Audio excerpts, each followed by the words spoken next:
is Neil Breen? According to his biography page on IMDb, Breen, or as I like to call him, the Breenster, is an ex-real estate agent and architect, who is now a self-taught filmmaker. He also apparently financed, wrote, directed, edited, and starred in all of his films so far, getting the money to do so through his own pocket or crowdfunding. I can respect anyone trying to pursue a dream, but his films are very, very amateur, and much like the subject of my last video, he is no stranger to my channel. I reviewed a couple of his films in the past before. They definitely make for a fun, if not puzzling, viewing experience. The film that I'm discussing today, Fateful Findings, is no exception, being full of bizarre editing choices, plot holes, bizarre dialogue, and almost alien-like acting. I can't believe you committed suicide. I cannot believe you committed suicide. How could you have done this? How could you have committed suicide? Yup, we're in for a wild ride with this one once again, guys. Without further ado, on with the review. Polos is life, Polos is life, Polos is life, Polos is life, Polos is life, sleep all night and then Polos is life.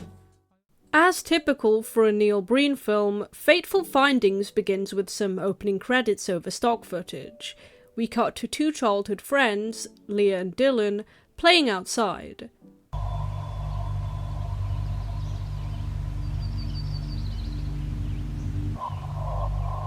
Why does this happen? Who knows, it's never brought up again. Spooky, unexplained stuff happens in Breen's movies, let's just leave it at that. The two friends come across some fungi, which they seem pretty happy about. Look, Leah, a mushroom.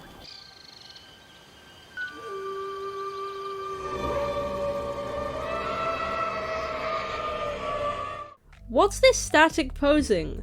It looks like they're waiting for someone to take a photograph. Also, what happened there? Was that fog meant to represent a spell or something? Dylan calls the appearing box buried treasure, but it definitely wasn't buried, a mushroom turned into it. And why does Leah just make a note out of what she said anyway? It's a magical day. Immediately after, Leah has to leave. She's moving, I guess, and the two children wave goodbye to each other in the most awkward way possible. Plot twist, Dylan is actually Neil Breen as a kid. He does keep the rock as some kind of charm, by the way, and that's vaguely related to the events of the movie.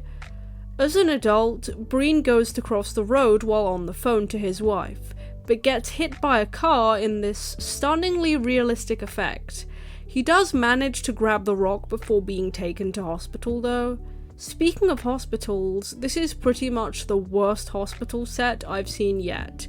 It's clearly a room in someone's house, and why are there bandages blocking his respirator? His heart monitor should be flatlining. There's also a laptop there, because why? This guy has a love-hate relationship with his laptops, you'll see later. A doctor comes in and checks his pulse, from which she concludes that he's semi-comatose somehow, before declaring that he's not her patient. Why are you here then? What is going on in this hospital?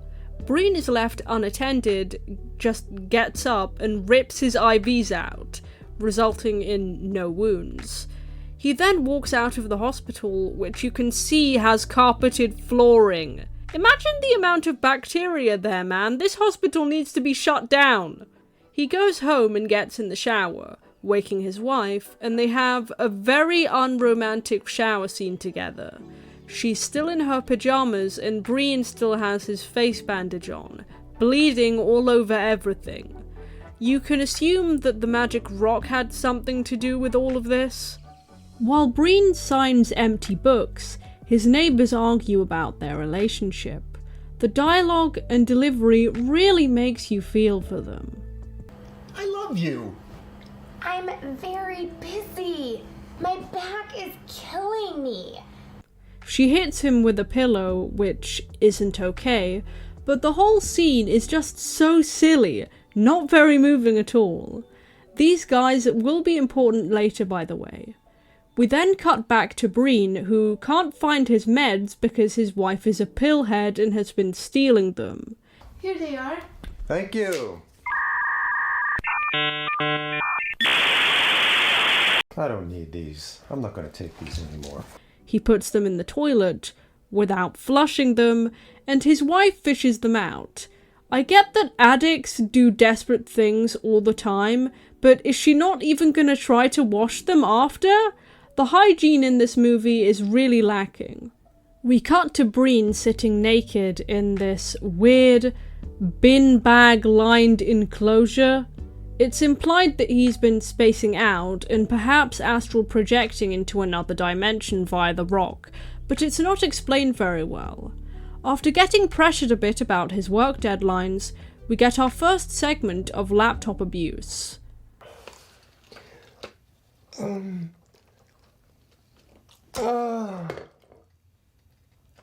Breen and his wife have a super awkward dinner scene with their neighbours, and the dialogue and acting and everything are just so bizarre. Dinner will be ready soon. I'm hungry. I can't wait for dinner. Maybe this is nitpicking, but if dinner isn't ready yet, why are they sitting at the dinner table? Are they supposed to be eating appetizers? Because all I can see here are empty plates and bread. And it's been established that guy drinks a lot, but is he supposed to be drunk right now?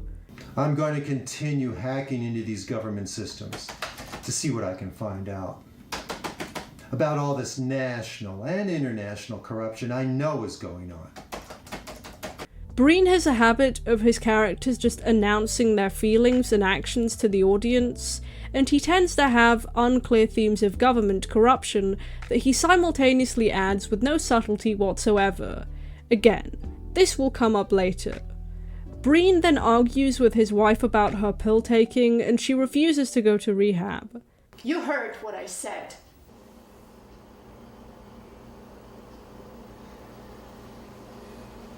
The lack of music and weird pauses between each line just add to the insanity of this scene, and the pair seemingly immediately make up in the next scene. Again with the laptop abuse. Poor laptops, they're the real victims in this movie. Not to be a pain, guys, but I'd just like to remind you to like and subscribe if you like this video. Anyways, let's continue with the review. The couple hold a barbecue and invite that one female doctor from the hospital. Who knows why? Ah yes, it's convenient for the plot. She drops Leah's notebook from the beginning of the film, because, that's right, she's Leah. Apparently she's been carrying the notebook around for good luck, but it looks a little big to just put in your pocket. Also, if Leah and Dylan are supposed to be around the same age in universe, why does he look so much older than her now? Either she aged really well, or he aged not so well. It's implied that Leah and Breen begin an affair, at least emotionally, and there's a scene where the neighbour's daughter keeps trying to disrobe herself around Breen before he tells her off. Please stop. You can't do this. Please, don't do it anymore. The movie then goes completely off the rails when the neighbours then argue about their daughter's behaviour, and the guy goes to work on his car. His wife isn't super happy about this, resulting in this scene. I'm gonna shoot this damn car up full of holes! No! The creepy wife then tries to make it look like a suicide, despite her DNA being all over the weapon and crime scene, and Breen comes in to find his friend dead. I can't believe you committed suicide. I cannot believe you committed suicide. How could you have done this? How could you have committed suicide? With all we've been through, I can't pull you out of this one. This scene is the creme de la creme of this movie. Breen sounds way more like a disappointed parent who just discovered that their kid is way too invested in Alvin and the Chipmunks, rather than someone who has just found their friend's fresh corpse. I told you it's not ready yet. Honey, just show it to them.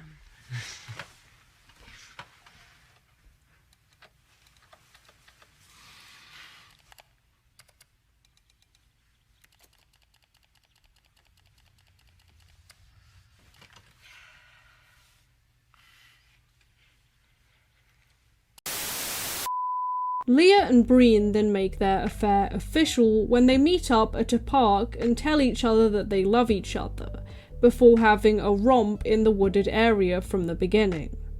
Breen's wife then ODs on pills and dies, I guess to make Breen conveniently available. I get that the wife had an addiction problem, but this is still pretty scummy of Breen. Why not make Breen single from the get-go so that this isn't even an issue? Then again, the characters are too one-dimensional for me to really care that much.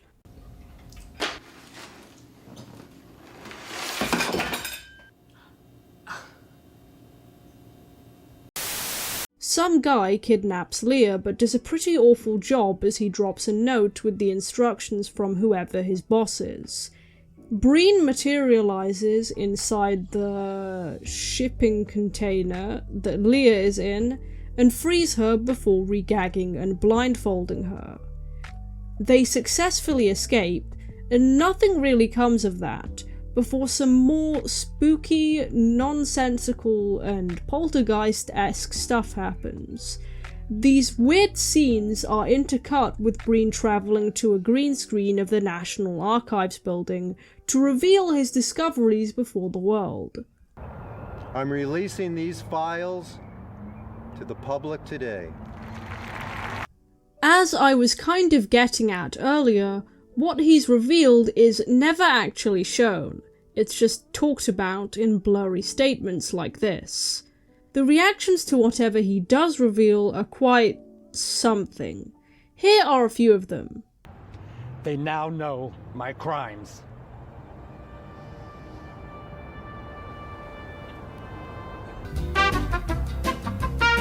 We were all under pressure to operate in a deceiving way and cheat the customer. This movie is a lot. You can see that this guy is trying his hardest not to laugh, and I don't blame him. It doesn't just end there too. A sniper comes out of the bushes, but before he can kill Breen, he's just shot off screen. Who by? No one knows.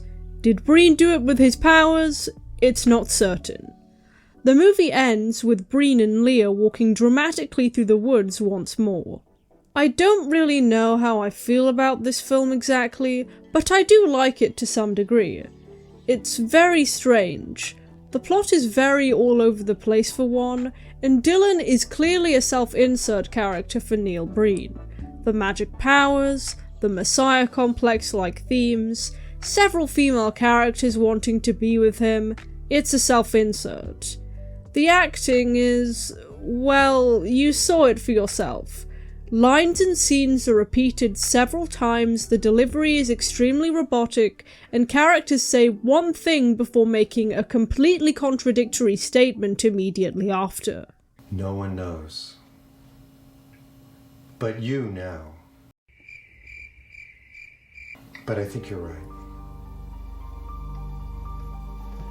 Others have found out what I'm doing. The editing is really something to behold as well, in part because of mistakes and cheapness, and in part because of oddities. An example of a mistake is when Neil Breen is crossing the road in the beginning, you see a shot of a row of people crossing, but they're not there in any of the other shots. About the oddities, whether it's on purpose or not, Breen's work has a sort of Lynch-inspired atmosphere to it, and I know that I'm not the only person who has made this comment. The incongruent trash bag scenes remind me of when Cooper is in the waiting room in Twin Peaks. The difference is that you can piece things together from Lynch's work. It just may take a while, and you can't really do that to the same extent with Breen's work. I think it's something that you'd have to watch for yourself to get what I mean. So, what's to become of the Breenverse? Well, Breen has uploaded several updates about his latest project, Cade the Tortured Crossing, a sequel to his previous film, Twisted Pair. The film was selected by the Hollywood Real Independent Film Festival in Los Angeles. It's a very prestigious festival. It's been around 23 years in LA.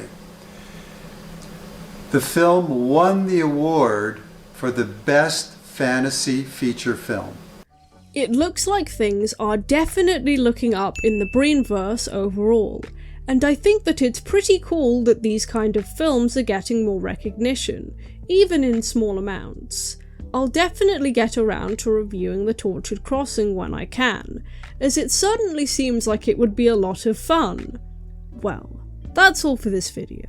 Don't forget to like and subscribe, and as always, thanks for watching.